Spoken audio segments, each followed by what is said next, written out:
آیا اسلامي امارت به د نړیوالو په غوښتنو ټولګډون حکومت جوړ کړي؟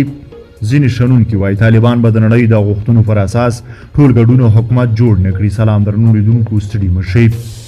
ځینې شنونکي وایي د دوی په باور اسلامي امارت به هغسې ټولګډون حکومت جوړ نه کړي چې د نړۍ هیوادونه یې غوښتنه لري. د اسلامي امارت د ټولګډون حکومت پر تشکیل د ټینګار په دوام د افغانستان لپاره د روسیې ځانګړي استازي ضمیر کابلوف یو وار بیا د اسلامي امارت اوسنی حکومت ټولګډون ونه باله. هغه ویلي د مسکو فارمټ پر روانه غونډه کې به د اجنډا عمده تمرکز په افغانستان کې د ټولګډون حکومت د تشکیل موضوع وي.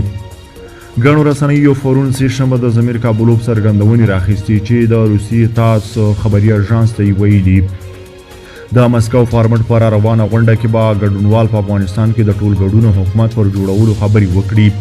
د په وینا ټاکل شوې دغه غونډه د سپټمبر میاشتې پر 9 د تتارستان په کازان ښار کې جوړه شي. د اسلامي امارت د بهرنیو چارو وزارت تېره میاشت وویل چې د مسکو فارمټ په دې غونډه کې د ګډون لپاره د اسلامي امارت د بهرنیو چارو سرپرست وزیر امیر خان متقي ته رسمي بلنلیک سپارل شوی دی. له اسلامي امارت سره داسې وخت ټولګډون حکومت د جوړولو غوښتنه کیږي چې دوی تر دې مخکې خپل حکومت ټولګډونه بللی دی. د افغانستان د سولې او ولسواکۍ د ملي نهضت مشر شاه محمود میخیل په دې باور دی چې اسلامي امارت به هغسې چې نړیوال ټولنه غواړي ټولګډون حکومت جوړ نه کړي. میخیل ویل فکر نه کوم اسلامي امارت به داسې ټولګډون حکومت ومني ځکه هغوی وایي زموږ حکومت ټولګډون دی. که اوس هم د هر قوم او سیمې یو شخص پکې شته. زموږ باور دا دی چې په افغانستان کې باید یو ټولګډون پروسه وي چې هغه ولسواکي د قانون حاکمیت او مشروع نظام دی. نو له هغې لارې ټولګډون پروسه نه وي خو ټولګډون حکومت په هره بڼه وي څه نتیجه نه ورکوي.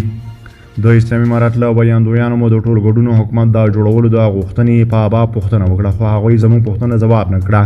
د مسکو فارمټ درېیمه غونډه چې د 2020 کال د اکتوبر په وروستیو کې جوړه شوې وه د اسلامي امارت د حکومت استازي غوښتل شوي وو خو څلورمې او پنځمې غونډې ته یې د اسلامي امارت حکومت استازي له بیا غوښتنو سره نه وو وربلل شوي. د اسلامي امارت د حکومت ویاند ذبیح الله مجاهد هغه مهال رسنیو ته ویلي وو په هر هغه غونډه کې چې افغانستان په اړه خبرې کیږي د دوی حضور مهم دی. د مسکو فارمټ په 5مه غونډه کې د روسیې، هند، ایران، قزاقستان، قرغیزستان، چین، تاجکستان، ازبکستان او ترکمنستان د ملي امنیت سلاکارانو او هم استازو ګډون کړی وو.